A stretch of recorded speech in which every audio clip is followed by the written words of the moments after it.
Hey guys, it's KJ from The Scariest Movie Ever. And as our world is moving closer to the tribulation spoken of in the Holy Bible, and from there, ultimately, God's wrath, we are beginning to see signs that the old ones have returned, that the ancient ones, the old gods, have returned for Armageddon. Our whole life, our whole reality is affected by unseen forces, and this happens in a myriad of ways. You can even look to just the days of the week. The days of the week are named after false gods and planets. In English, Saturday, Sunday, and Monday are named for Saturn, and Saturn, of course, a representation of Satan. The remaining 4 days are named for gods that the Anglo-Saxons probably worshipped before they migrated to England. Tuesday is the name for the god Tiw, T-I-W. And he was probably associated with warfare, just like the Roman god of Mars. Wednesday is named for the god Woden, who's paralleled with the Roman god Mercury.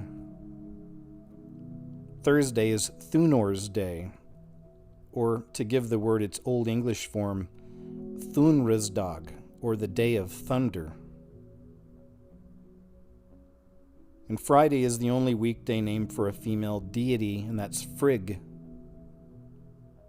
The concept of the week, that's a cycle of 7 numbered or named days, with one of them, usually Sunday or Monday, mixed as the first, was originally associated with the Jewish calendar.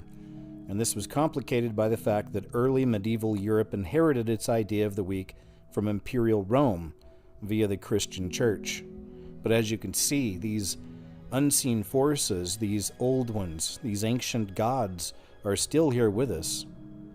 Many, many years ago, Confucius told us that its signs and symbols rule the world, not rules nor laws. And this is one of the ways that we can see the old gods returning, the ancient ones, is through symbolism. Symbolism is another language. It's an ancient language, and oftentimes we'll find more truth and evidence through the symbols than we will from people's words. And just as further confirmation that it is Anubis symbolically on those testing units and not an aardvark, here's another testing unit that's been painted with the Egyptian pyramids, symbolically representing the occult principle of as above, so below. This right here was another clear example symbolically of the ancient ones returning. The Roman Colosseum is a World Heritage Site, and it's listed among the new 7 wonders of the world. It's claimed it's the most visited tourist destination in the world as well. But now there's a Canaanite deity that's associated heavily with child sacrifice, placed right at the entrance. The Colosseum was once a place that saw Christians fed to lions, killed by gladiators, sometimes rolled into pitch and then set on fire with torches. And the Colosseum now seems to have erected Molech as its god. Molech has been associated with human abortion for thousands of years. The name Molech is believed to have originated with the Phoenician MLK, which referred to a type of sacrifice. Along with ritual prostitution, this deity required the death of babies to appease him. And then we have this right here. It's called the Giant. It's from a company in Ireland, and they're bringing these moving statues to different cities all throughout America. It's 10 stories tall and covered with millions of LED pixels that allow it to take the form of any person. You can also speak through it. We're truly living in strange times. In its own right, this statue can be said to be an impressive combination of technology and art. But for many believers, myself included, it's very creepy, and it gives an unsettling feeling as it draws my mind to Nebuchadnezzar's statue in Daniel 3, and ultimately to the image of the beast that will be built during the tribulation by the order of the false prophet.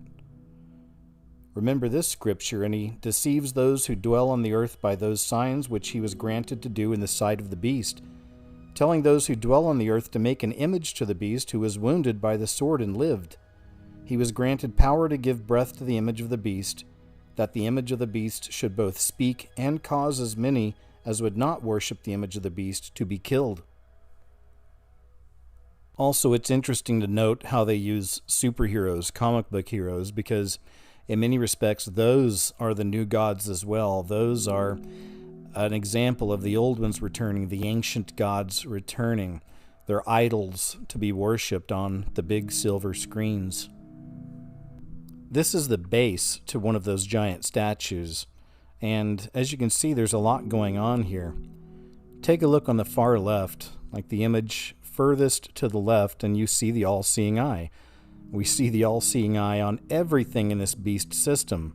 So this is always a representation of the beast system that we're in. And typically we need confirmation. We can't just take one symbol. And we have plenty of confirmation here on this base. Now you look just to the right of the all-seeing eye, and it says, "Awaken the giant in you." And next to that, you see the agent, or the man in black, the shadowy figure there with the hat and the dark sunglasses. I mean, that alone is obviously suspect, right? That's obviously something kind of dark and foreboding. But it gets worse. And now we see a famous character that most of us are familiar with, and that's Albert Einstein.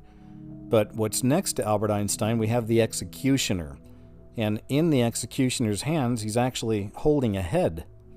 So we have the executioner, we have beheadings, and we understand that this too is a part of the coming tribulation. So they're going to be taking the heads off of humans that refuse the mark of the beast. Again, something very dark and foreboding. And now we take another look here at the base, and now we're further to the right, and we're taking a look at this imagery here. And right here you have a horned beast that's holding a rider on a white horse on a string, and he's about to eat them. Once again, this is very interesting because we know that in the Bible, Jesus comes back as the rider on the white horse. So the horned beast about to devour the rider on the white horse. Here's a clip from author Jonathan Cahn, who does an excellent job in laying out this reality of the ancient ones, the old ones, returning for the end of days. Where, as America was beginning to turn from God, when they started removing, this is what happened with Israel, started removing prayer, early 60s, the word, these are all these things that cast the gods out. So if you remove them, then what's going to happen? You're opening the door for the repossession. You're opening the door. So the house is not going to stay empty. Something else is coming in. If you take this out of school, well, something else is coming into the schools. Something else is coming to the children. That's what we have been witnessing. And now the first god, or the first principality, the one who always begins it, his name actually means the possessor. In the book, I call him the possessor. In the Bible, it says Baal. Baal means the possessor. Yeah, we know him as Baal. Baal, he is the possessor. So the first thing, his job, what he did with ancient Israel, is he caused them to forget their God. And he caused them to start driving God out. The spirit of Baal in America, in the West, has been driving God out. So we said the schools, we have from culture. Literally, the Bible says he caused them to turn away from the commandments. Literally in America, we have actually cast down the 10 commandments. Same thing. So what we are watching, it's the repaganization of America. His job or his mission of this president is to take a Christian nation or Judeo-Christian nation and turn it into a pagan nation. And that is exactly what has been happening. And he is the first spirit. It says the spirit comes and says, let me get my friends. So by the way, we're just touching on it, of course. There's so much to this, but it's affected everything. In fact, there's one thing, Baal actually, I won't go into it, actually manifested in New York City. The sign of Baal massively. We won't go into it. But the thing is that he is the first spirit. And so he's the one who says, now the other gods are going to come in through that, and that's exactly what has happened. Is it possible that the gods lie behind everything from what appears on our computer monitors, our television, movie screens, the lessons given to our children in their classrooms, the breakdown of the family, the wokeism to cancel culture, children's cartoons, to every force and factor that has transformed the parameters of gender? Is it possible that behind all these things are ancient mysteries going back to the ancient Middle East? Yes. What is the name in the Bible? In the Bible, she's called Ashtoreth. In Mesopotamia, she's called Ishtar. When she went into the Greek land, she was called Aphrodite, and then Venus. She is all over. And she's mentioned specifically there. Now, in the Canaanite mythology, she's actually the wife of Baal. So Baal has a wife, okay? And so when Baal comes, the next one to come, it says, in the Bible says Baal, then it says Ashtoreth. Then she's coming in. So what this means is once the door is open, she is the goddess of sexuality, of sexual immorality. She's the goddess, she's actually called a prostitute. She's the goddess who her temples were filled with sexuality. It was made it public. So if she returns, what would happen? If she comes out, it means that America is going to undergo a sexual revolution. That is the sign of the possession of Ishtar, or this goddess. And the thing is, so sex comes. What she did, what a prostitute is she actually damages marriage. She actually weakens marriage. That's what happens. Brings sexuality into the culture. In ancient times in Israel, in the Middle East, she put her images of naked people all over the culture. And so not only she was in her Greek form, she gave birth to a child named Eros. We get the word erotica. So erotica starts flooding America. The word for prostitute, which is what she was, in her Greek incarnation, is the word porne. We get the word porn from it. So there's an explosion of pornography all over the culture. So what Baal does, in one sense, she's repaganized, she's overturning biblical standards of sexuality and marriage, and she is paganizing our culture through sexuality and through possessing it. And she's also the goddess of spells and witchcraft. So she casts her spell on America, and we are still in it to this day. It's irrational. It's not natural at all. Yeah, and it goes further, Sid, because something strange about the goddess, and that has to do with gender. Because what she also did, let me tell you, in her ancient inscriptions, I'm looking at these ancient inscriptions, she says, I am a woman, I am a man. It says, it's said in her hymns, it says she has the power to transform a man into a woman and a woman into a man.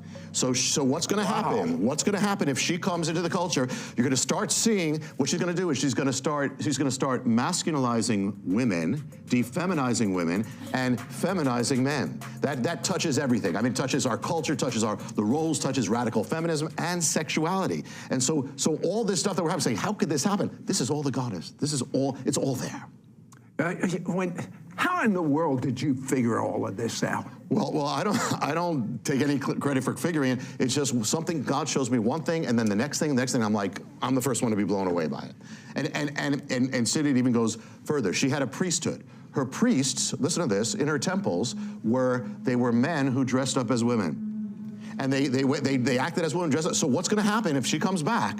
What's going to happen is, as she possesses a culture, is that men will start dressing. We'll start seeing that in our culture, which we do. These are her ancient priesthood. Also, they were involved in same-sex sexuality. We see that explosion as well. Also, it says, remember, she says she turns men into women, transitions them, and women into men. Many of her priests were actually surgically altered. She caused them to be surgically altered. I never knew that. Yes. I thought that was just something of our gender. Well, we do it more sophisticated, but this is why I wrote this book. This is to reveal and arm believers and to know what's happening. And she especially, all the gods, but they go after the children. Because if you have the children, you have the future. And so that happened in ancient times, happening now. And so you think, what would possess an adult to do this to children? Well, what would possess it? The spirit. The spirit of the goddess. And I'm going to go even farther, because this is mind-boggling. And that is that the goddess was in charge, she was a goddess of parades. She had parades happening all over. And when I looked at the ancient inscriptions of the parades, it describes them, and it says in the parades, the men would dress up as women in the parades, the women would dress as men. It would be a parade of gender bending, and that's exactly when you see this happening now, that's the sign of the goddess. And Sid, it's even like more mind-boggling, because I'm looking at this, and I look at the ancient observers, and they said, when did this thing happen? They said it happened, even St. Jerome, it happened in the month, they called it in Latin, Junium. June was the month of the goddess. She claimed a month, June, and she was the goddess of pride. So we have now a pride month. It's all come back. This is through these things, through these festivals, she possesses a culture. And that's the sign that she has come back. Now, you say the gods are even influencing the rulings of the Supreme Court. Yes. And they've determined the exact timing of those rulings? Yeah, this blew me away. Yes. Since these things happened, there's been 3 landmark cases that have to do with gender and, all these things, same-sex and marriage. The first one was in 2003, had to do with legalizing. It happened in the ancient month of Tammuz. That's the lover of Ishtar. That's her month. That's her month. It happened at the exact time, happened an exact date of the goddess. The next one happened in 2013, struck down the Defense of Marriage Act. That happened same month, same exact day, month of the goddess, time of the summer solstice, all these pagan things. The last one, which struck down marriage, we all remember that. That happened month of the goddess, days of the goddess, same time, same date, June 26th. And Sid, remember when marriage was changed? Remember when that happened? We all remember it. That night, all over America, rainbows appear. And one of them appears on the White House. You remember that?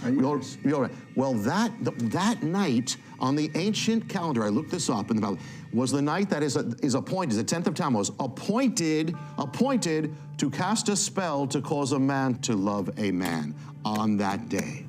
Our enemies, those who would worship these false gods, those who would worship the devil himself, act as minions here on the earth for Satan.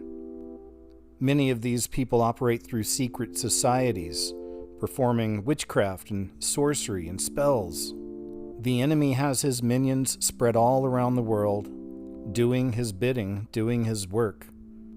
And many of them use black magic, dark arts, witchcraft, and spells to complete their missions. Black magic as being purely fictitious, or is there some truth in it? Some truth. 100% truth. There is nothing fictitious about black magic, in any way whatever. It is a fact. It is a fact which has existed for several thousand years. I mean, when we talk about black magic, we are talking about Satanism, necromancy, alchemy, witchcraft, the worship of Satan, the worship of dark forces, whether it's voodoo, juju, whether it's something practiced in the Western world or the Eastern world, whether it's easily defined or not easily defined, the order of the left-hand path, the following of this, the following of that. It is basically the worship of the force of evil as embodied by Satan, Lucifer, the princes of darkness and their legions and so on. In a very simple sense, of course, it goes much more deeply than that. It is a fact. It is a desperately dangerous fact. It does exist. It exists around us today. Satanic ceremonies will be happening in Britain tonight.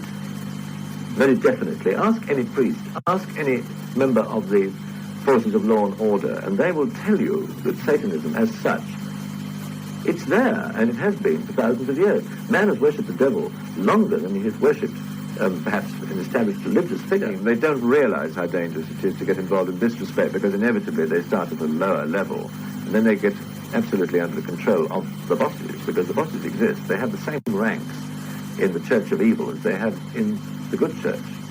They do. They have ranks in the hierarchy of the priesthood, just as you have bishops and deacons and archbishops and cardinals and so on. You have various ranks and grades, like Magister Templii, the master of the temple, Ipsissimus, the sort of #1 top man.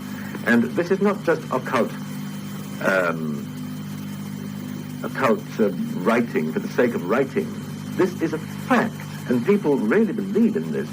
As a matter of fact, there is a church in Los Angeles called the Church of Satan, which is run by a man called Anton Sandor LaVey, who has written 2 books. I'm not sure that he intended to be taken too seriously, otherwise, obviously, if it was true and complete Satanism, it wouldn't be permitted. But he sent me a copy of 2 of his books because he'd seen a picture I'd done with Sammy Davis Jr., in which I'd played the devil, a very sort of modern, up-to-date devil, Lucifer. The thing was called Poor Devil. The film was called Poor Devil. Very amusing. It's a comedy. And he sent me a copy of one of these books, which was headed Regi Satanas, which means Satan is king, more or less. And he read underneath to Christopher Lee, a fine actor and a perfect devil, and from Sandor LaVey. Well, I took that as a compliment. I don't think that's intended to be taken too seriously. That is all out in the open. But the real thing is something which I wouldn't be prepared to discuss. I have never attended a ceremony of this kind. I would not even begin to discuss what actually takes place during a Black Mass, because it is so appallingly blasphemous and so repulsive and so unbelievably foul. Not just a question of hundreds of years of ritual, but what actually happens, what people actually do, what is done to the host and what is done to the cup and so on. Something I wouldn't be prepared to discuss in public. Enough people have written about it. Doris Carl Heisman wrote about it. Dennis Wheatley has too, of course. How did you come to play the part of Scaramanga in the James Bond film The Man with the Golden Gun? Can I, just before we get into that, just make a point that by the by the way, that what I've been discussing and what I've been telling you about all these terrible things, it does not come from inside knowledge by any manner of means. I don't, as I said, have a private line of any kind which feeds me this sort of information. I know no more about it than anybody else who can read about it in the book. Freemasonry will become embedded in the American culture, and the eye will appear on the banknotes. Oh, God. As will your face. Oh, God. And in years to come, these principles will be honored with a gift from your French brethren.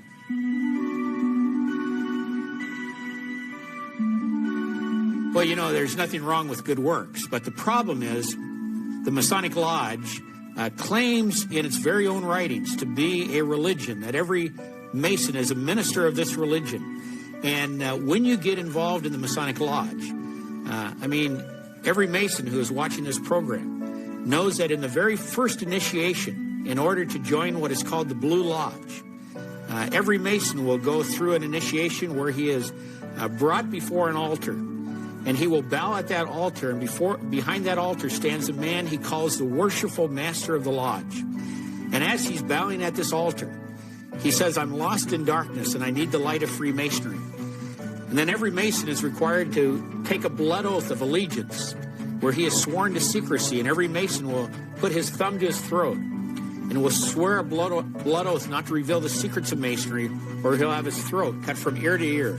And then how could any Christian, and this is what disturbs me so deeply, is that we have Christian men who join the lodge, they bow at an altar before a man they call the worshipful master. You know, Jesus said, you cannot serve two masters. And every man out there has to decide, are you going to follow the worshipful master of the lodge or follow the only worshipful master, Jesus Christ? You cannot serve two masters. And then to take a pagan blood oath, which James chapter 5 says is an abomination to God. To take a blood oath to have your throat cut from ear to ear, your bowels ripped open. That's just the first of many oaths as you go along in your degrees in Masonry, right?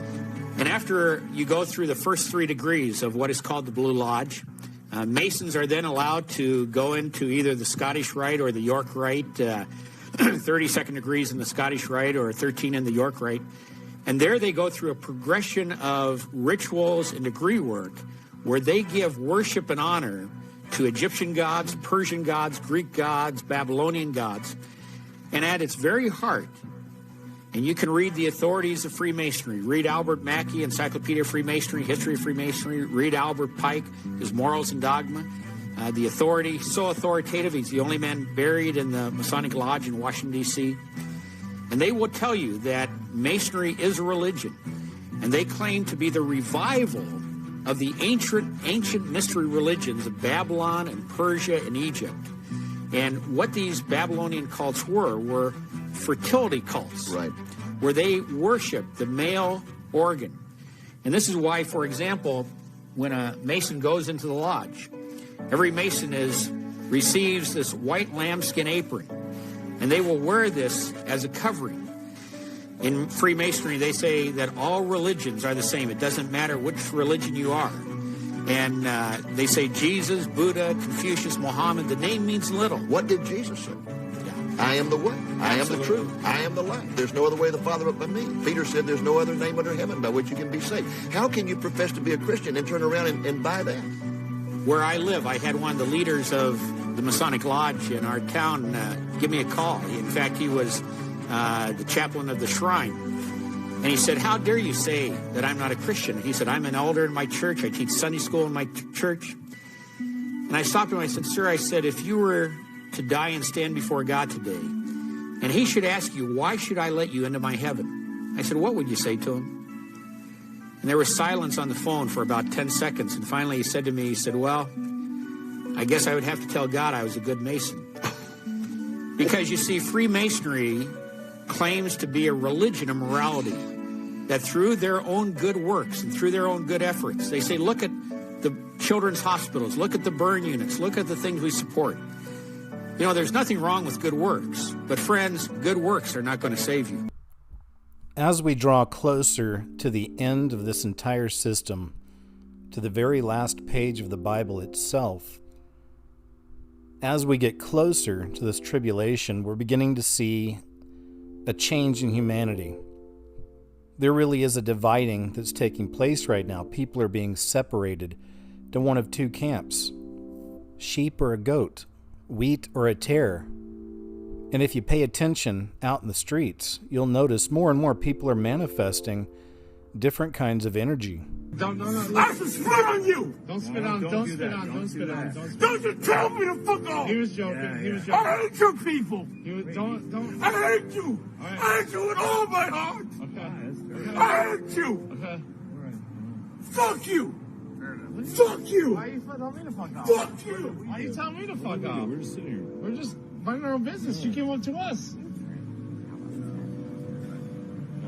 Have a good night. See you in hell. You won't be going to hell. I promise you that. Okay. Your Jesus will not save you. Okay. He will not save you because he doesn't exist. You're being nice tonight. Have a good night. You want some cerebral? Lucifer will destroy you. He will suffer you. Yeah, we're close. Okay. Yes, to the end. Week to week, just with looking at the information I look at, more and more, it's becoming obviously satanic. Just obviously satanic in our system here. Kylie Jenner comes from a family of witches, the Kardashians, and she recently did this ad right here.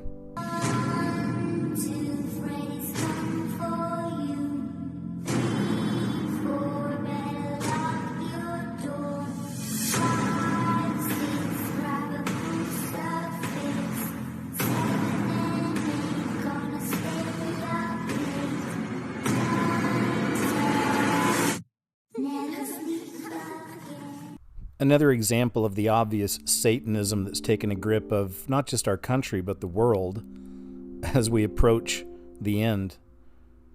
Take a look at the wreath that they put up at the White House. The Biden family put up a wreath for Christmas at the White House, and it's got Baphomet on it.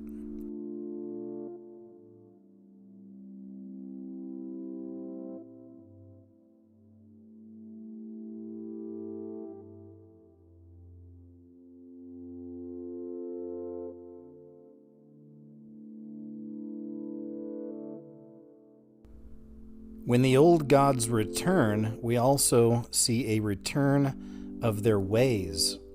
We see this reflected in the world around us, in our society, in fellow human beings. Inevitably, throughout history, once a society begins to deteriorate, or once an empire begins to crumble, we only need to look to the most innocent of that group, to the most innocent of that society, to see just how bad things are getting, because they always seem to come after the children when things are falling apart. Always look to the children, and we're seeing that reflected right now in our world today, especially through the Disney Corporation itself, which is supposed to be for children. So you have a company that is again set aside and built up allegedly for the children and for the innocent. And just look at how dirty, disgusting, and degenerate that company's become. It's a reflection, once again, of our world crumbling and falling apart, and them going after the innocent, as always. Well, it's been a year, it doesn't surprise me. Merry Christmas, I wrapped it up and sent it with a note saying I love you. Colleen.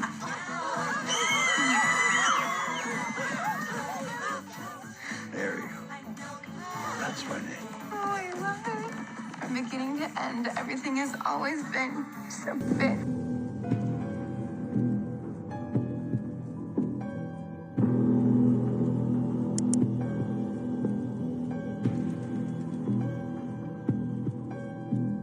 We ordered a bunch of pizzas, and we let Sal do every weird thing he could think of to the guys who delivered them.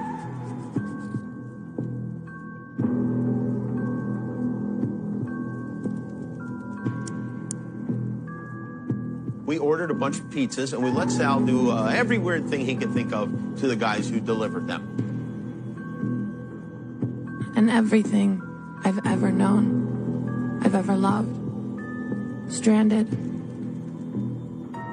It is not just a law enforcement problem, it is a societal problem, and we all need to work on it together. Again, a symbol is not everything.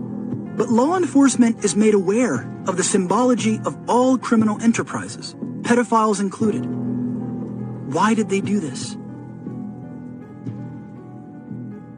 Plan International is an organization that, quote, supports thousands of children worldwide. The head of their Belgium division is Regina de Prabandere.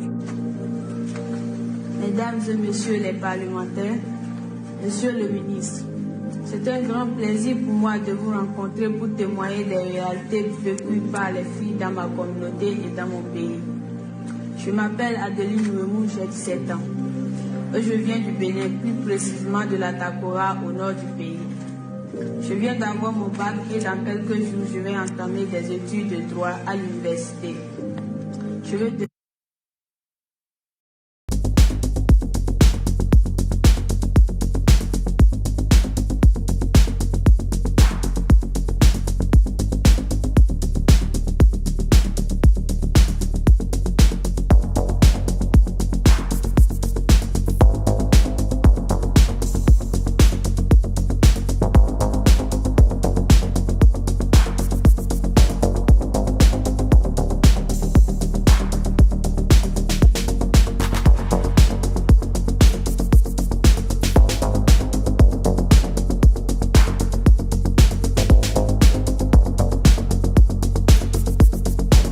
The LGBTQ movement now controls virtually every elite institution in this country, including corporations. And they use this hashtag as well as Love is Love. Zero sugar, zero prejudice. And this campaign launched in Budapest. What was different is they used same-sex couples. Politicians. Admiral Levine was in France, rubbing shoulders with all of you people, with Sam Brinton. Sam Brinton is a nuclear engineer who was recently appointed the Deputy Assistant Secretary of Spent Fuel and Waste Disposition in the Office of Nuclear Energy. And Hollywood. I mean, the real truth is those people are idiots. No matter where we look, the LGBTQ movement is now an inescapable part of our everyday lives. When was the last time you watched a series on television that did not have a gay character or that did not introduce a gay storyline? It just doesn't happen. I mean, you can't turn on the TV without seeing it. Now there are commercials, and the commercials come out, and when the commercials are about couples, you see gay characters or gay couples in the commercials. They are everywhere, not everywhere. They're everywhere. It's beyond everywhere, right? Let's take a look at just how thoroughly the LGBTQ movement now dominates our culture, and then we'll talk about how Christians should respond. Marvel was once a source of relatively harmless, family-friendly entertainment. However, in recent years, almost every Marvel movie now promotes the LGBTQ agenda. The Eternals featured a gay kiss scene. The stunning and brave that Disney was for refusing to edit out the two men kissing, how stunning and brave and awesome they were because they were willing to forego that money, willing to take it on the chin and lose money. And the LGBTQ actor talked up just how important this scene was to the movie. Married to a gay superhero with a child. What does that mean to you as a gay man, a gay actor in this town, getting to do that in a Marvel movie? Beyond the dream come true. It's life-saving. I wish I had that when I was a kid growing up to see this. My God, like I wish. Can you imagine how many lives this is going to be saving? Kids, you know, young queer folk who are either being bullied, committing suicide, not seeing themselves being represented, and now they get to see this. The new Doctor Strange movie, Doctor Strange in the Multiverse of Madness, features a lesbian character who has two moms. Home. My mom's. And the new Thor movie, Love and Thunder, is described by Natalie Portman, the female lead of the movie, as the gayest Marvel movie ever. Natalie Portman loves that Disney's Thor 4 is, quote, the gayest Marvel movie ever.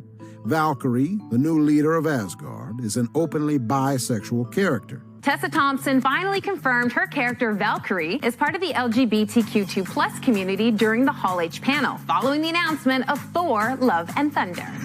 The extreme increase in LGBTQ characters and themes in Marvel movies is no surprise, given that Marvel now belongs to Disney. And Disney has been unashamed to declare that it has a very clear LGBTQ agenda. Our leadership over there has been so welcoming to my not at all secret gay agenda. And then all that momentum that I felt, that sense of I don't have to be afraid to let's have these two characters kiss. Let's in the background, I was just wherever I could, just basically adding queerness to if you see anything queer in the show, I'm proud of it. But I just was no one would stop me and no one was trying to stop me. Outside of the Marvel Universe, the new Buzz Lightyear movie produced by Disney and Pixar also has a very clear LGBTQ agenda. Initially, there was a lesbian kiss scene that was cut from the movie.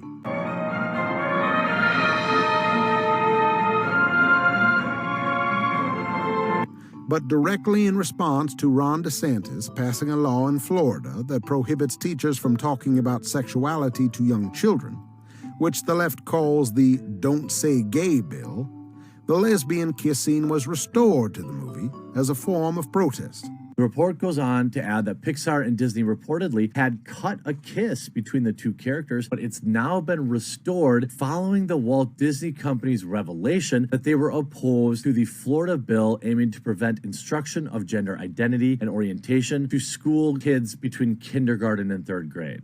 When asked about the controversy surrounding the Lightyear movie, actor Chris Evans, the voice of Buzz Lightyear, simply attacked and belittled the critics. Whenever you do something about representation or diversity or whatever, there's always pushback. How would you counter that, I suppose? Well, the real truth is those people are idiots. I think throughout history, you can see every time there's been social advancement as we wake up. The American story, the human story is one of constant social awakening and growth. And that's what makes us good. And when that happens, there's always going to be people who are afraid and unaware and trying to hold on to what was before. Those people die off like dinosaurs. And so, I think the goal is to pay them no mind, march forward, and embrace the growth that makes us human. The LGBTQ movement has also taken over the United States military. During Pride Month, the U.S. Marines tweeted this, along with an image of rainbow bullets on a helmet. Throughout June, the USMC takes #Pride in recognizing and honoring the contributions of our LGBTQ service members. We remain committed to fostering an environment free from discrimination and defend the values of treating all equally with dignity and respect. What is your problem with Disney? Well, right now with everything. I thought, as a parent, I had kids that I would be able to put in front of the television watching a Disney movie while I was doing some work or while I was doing something else. And I thought, they're perfectly safe with Disney movies. Come to find out they're not safe. What is your problem with Disney? The grooming, honestly, the task force, the unnecessary wokeness. Do you think that sexual content and gender content should be not taught to children? Absolutely not. I was a sex crimes detective at Anaheim Police Department, and many of the things that I see Disney doing or, what's happening in our schools, we would have arrested somebody for doing that. It's a criminal offense to show them pornography. Disneyland has said in the videos we've seen released from the corporate office that what they're going to do in the movies, showing them things that we have not okayed as parents. But again, the very things that they're doing are things that we normally would have arrested somebody for. We are that generation that's going to see Jesus come back. Week by week, this world's getting worse. It's getting weaker. It's being destroyed by design. They're going to destroy everything, burn it down, so that the final beast system can rise from the ashes like a phoenix. They'll build back better. All of this is being forced upon humanity by minions of the devil. And humanity is faced with a choice. Where will you spend your eternity? Heaven or hell? That's really what it comes down to. People like myself have been showing you the signs for years that we're in the end. There's no bright future for humanity. And I'm not trying to be negative. I'm not trying to be a fearmonger. I'm just being honest with my thoughts and feelings. This is something I've been watching for over a decade. And now it's here. We're literally at the doorstep of tribulation. The old gods are returning for the end times, for the final battle. So choose wisely, my friend. And as always, I want to thank you guys for watching my video. Hope you're doing well out there. Take care of yourselves, and until next time,